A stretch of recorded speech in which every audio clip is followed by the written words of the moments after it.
প্রয়োজন আনন্দদায়ক পরিবেশ। শিশুরা জাতির শ্রেষ্ঠ সম্পদ।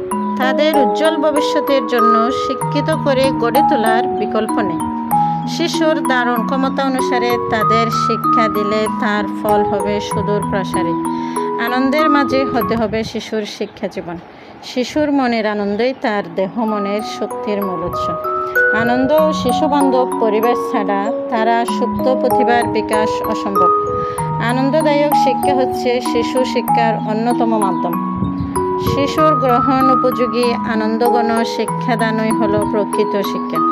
প্রখ্যাত ফরাসি দার্শনিক বলেন, education is the child's development from within.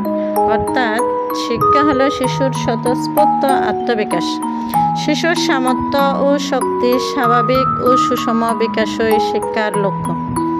শিশুরা আনন্দঘন পরিবেশে থাকায় স্বাচ্ছন্দ্য বোধ করে। শিশুর শিক্ষা ও আনন্দ ওতপ্রোতভাবে জড়িত। আনন্দ ছাড়া কোমলমতি শিশুরা শিক্ষা লাভে উৎসাহিত হয় না। শিক্ষার্থীর শিক্ষাকাল হলো একটি মানসিক ভ্রূণ অবস্থা।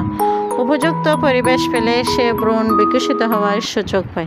শিশু শিখবে আনন্দের মাধ্যমে, নিজেদের ইচ্ছামতো ঘুরে ফিরে, কল্পনার ফানুস উড়িয়ে। শিশুরা শিখবে খেলাধুলার মাধ্যমে তাদের মনের অজান্তে।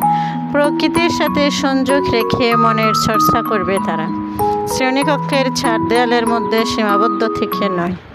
শিশুরা শিখবে বিদ্যালয়, পরিবার ও সমাজ থেকে, একান্ত নিজেদের মতো করে। শিশুরা অজানাকে জানার সাথে করবে মিতালি।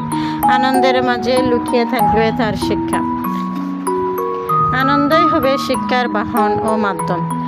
বিশ্বকবি রবীন্দ্রনাথ ঠাকুর বলেছেন, আনন্দহীন শিক্ষা শিক্ষা নয়। যে শিক্ষায় আনন্দ নেই সে শিক্ষা হতে পারে না। গল্পটি মনোযোগ সহকারে শোনার জন্য সবাইকে আন্তরিকভাবে অভিনন্দন জানাচ্ছি। সুস্থ থাকুন, ভালো থাকুন। ধন্যবাদ।